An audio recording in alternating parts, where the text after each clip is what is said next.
Skip, look, Jeanie, can you do your boy a solid? If you got 2 hours to kill, like clearly you have for this article, come sit with your boy on Club Shay Shay. I would like to sit down with you, Miss Bus, and have a great conversation. We can talk about whatever you like to. Skip, I think she answered a lot of the questions that we've been wondering. The most notable when she tweeted. And Skip, thought I came out here and I thought I explained it. I was like, look, I think maybe she was having, a moment where she like, damn, man, Kobe really gone. And she's talking about the 10-part docuseries that they're going to put together, they're going to have on Hulu, about the Lakers. Obviously, Kobe's going to be heavily weighted in that. And she had a very unique and very special relationship. So probably one night, she's feeling, had a glass of wine and she was just sitting by, ain't no fireplace this time, but she might have been in the backyard at the fire pit. And she's just thinking about, damn, man, Kobe really gone. I really miss Kobe. And so, Skip, I don't have a problem with what she said. She also mentioned about LeBron. And she says, I understand LeBron is the highest profile player in this league. He is the highest profile player on this Laker team. And we have a great relationship. It might not be the relationship that my dad had with Magic. Skip, that's a very unique... Or that she had with Kobe. Or she had with Kobe. But Skip, I don't think we're ever going to see what Dr. Buss and Magic had. Skip, Dr. Buss says Magic at 20. Not 25, not 30, at 20. What you need? He goes to Dr. Buss after winning a championship with Paul Westhead. Dr. Buss says, okay, that's what you want, Magic? Okay. And that happened.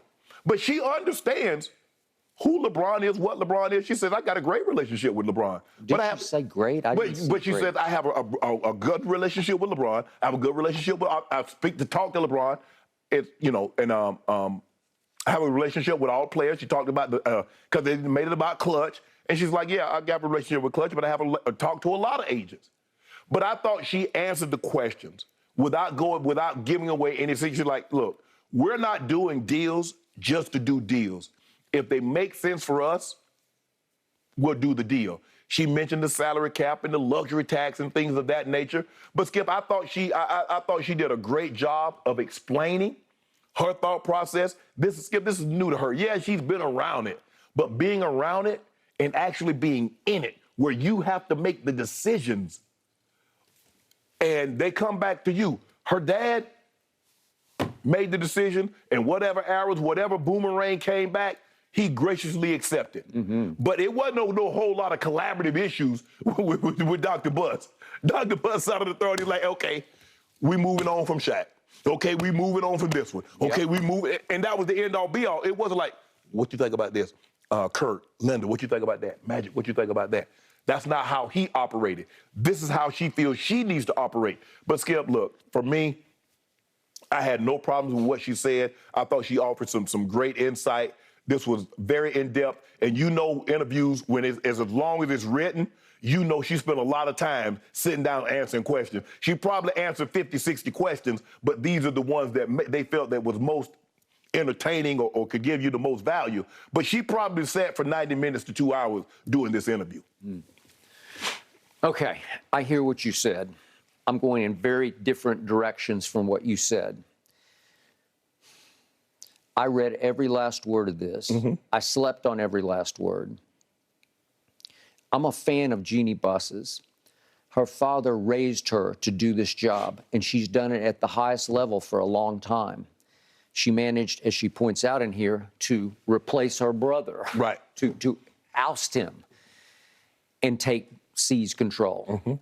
And yet, the more I read, the more it sinks in, the more lost she seems right now. She seems to really be struggling and groping for somebody to show her the way. Right. She seeks advice from way too many people, way too many. And at some point, you have to be your father's daughter and just say, no, I got it. It's this way. Whatever your gut tells you, you have to go with it. Because if you listen to that deepest voice, it will serve you well because it's from your father. You literally inherited it from it's genetic within you. You've got him inside you. And she's lost right now because she's listening to Phil and she's listening to Kurt and she's listening to Linda and she's saying, I'm lost without Kobe. She just goes on and on. And we all miss Kobe. And she more than anybody. Right. And I get it. But she is still, as she, to use her word, she is still grieving Kobe. What's Right. it been now? 2 years. 2 years. January 2020. Yeah. 2 plus. Yeah, 2.5 years. 2.5 years. And she talks about, I miss him so much. She misses his guidance so Right. much, which brings me to LeBron. I'm going to defend LeBron on this point because the interviewer, Mark Medina, gave her 3 opportunities. He asked the question 3 times about exactly what is your relationship, some with Clutch, but Right. also with just LeBron. And she said broad okay things about him, but she never gushed. I wanted her to say, LeBron is my new Kobe. Not that he can ever replace Kobe, No. but listen, I criticize LeBron, but when it comes to basketball IQ, Right. when it comes to life IQ Right. or any sort of social justice IQ, this is a smart man, Well, right? Skip, I think the relationship, I think is different. I think the friends that you develop from here, say you're in junior high school, Yeah, like college. you grew up with, right. Is a different friendship than you've met since you've been in this business. Did the field. They did. Okay, well, was he part of Sure, he was Yes, part of that. yes. Was Chris part of it? Was Book part? Yeah, Yes. we got it. And are they deep? Sure. Yeah, they're but I deep. think, Skip, for Monty Williams, I don't think his fire burns bright enough or long enough for his liking, because Monty Williams is looking at him, bro, you 7 foot tall, as athletic as you are, you should dominate more games than what you dominate. But what's happened with the Brooklyn Nets, Skip, is that Minnesota got that deal for Rudy Gobert. Or Utah got the deal for Rudy Gobert. Yep. It's like, if I listen, Skip, I see a house in my neighborhood. Man, that house went for that. My house bigger. My house has more amenities, but I put my house on the market and I don't get that. That doesn't necessarily mean that my house isn't valuable. That just means somebody might have overpaid for that house. And that's what's transpiring with the Brooklyn Nets. Brooklyn Nets said, y'all see what Rudy Gobert? He went for players and basically 5 first-rounders. That's Kevin Bleeping Durant. That is correct. Well, they just overpaid. Yep. We're not finna overpay for Kevin Durant. Okay, so the bottom line is that Monty Williams bet on DeAndre Ayton against Giannis, and he put all his eggs in one basket, and it was DeAndre's basket, and it was a bad idea because everybody up to that point, starting with Kawhi and company in Toronto, had built the proverbial wall. You got to, Skip. And after the 5th game, Chris Paul said after the game, maybe we should think about building a wall? Yes. Because he was just putting DeAndre on Giannis saying, take him. Yeah. No, he got torched. Yeah, but Skip, it's not like Giannis, it's not like DA is thought of as a great defender. He can block shots. He's a help defender, but an on-ball defender, we talked about it like they thought he was Olajuwon. Maybe if you take somebody like Olajuwon, okay, Olajuwon, you got to deal with Giannis one-on-one. Okay, fine. But not DeAndre Ayton. Build that wall. Everybody that has had success up until that point had built the wall. Okay. And then all of a sudden, they have a commanding lead against 2-0. Dallas. Yeah. Oh, I'm you talking about San Antonio. But that was 2-0 there. Yeah, that was 2-0. I agree. Yeah, okay. So here we go again. They were 2-0 on Dallas. It goes down to Game 7 at home. You got to go win the game because he's got to come out and play hot. He's got to play with high energy, Yeah. and his motor doesn't run hot. Yeah. It just runs somewhere in the middle. Yeah. And all of a sudden, Monty's getting on him early in the second half, and Lil Wayne was sitting right there, Right. so he told me the whole exchange. It got really ugly Yeah. between the two of them, and Monty said, that is enough. You go sit down there, Right. and he left him down there on the end of the bench the whole rest of Game 7. Remember that? Yes. Norman Powell and Maxi Kleber are the centers for the Dallas Mavericks.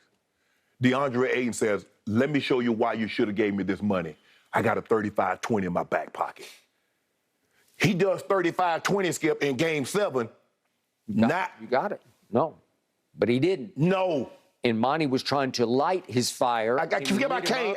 Look, I'm tired. Yep. You ain't a candle. I'm not finna light you every night. Yep. Bro, spark off yourself. Okay, well, now they are stuck with that because Indiana came out of nowhere and said, we offer. Right. And that's all they needed was just the offer. Right. And Phoenix is like, damn. oh. We're stuck. Yes. We're damned if we do, damned if we Right. don't. And they damned if they do. Well, that just makes it easier for us to get Miles Turner and old Buddy Hield. Okay. And that not make it either. We got a plan. Okay. We're going to talk about Jeanie. We got a plan, Skip. See, sometimes We're talking about the Lakers. Yeah. Well, you As a better matter of have a fact, plan. We got it. Okay, so Indiana is now back in the business of saving the Lakers. Is that what you're saying? The reason for being for the Indiana Pacers is to make sure the Lakers thrive. Well, they gave Malcolm Brogdon to the Celtics. Do us a solid since y'all giving away good players. Well, You want they'll to see take Russ. Anybody will take Russ. Russ is great. what's wrong with Russ? Yeah. What's wrong? What's right with Russ is the question. Man, you a hater. That's a whole nother topic, guys. All right, DeAndre Ayton and Monty Williams, by the way, have still never publicly talked about that exchange on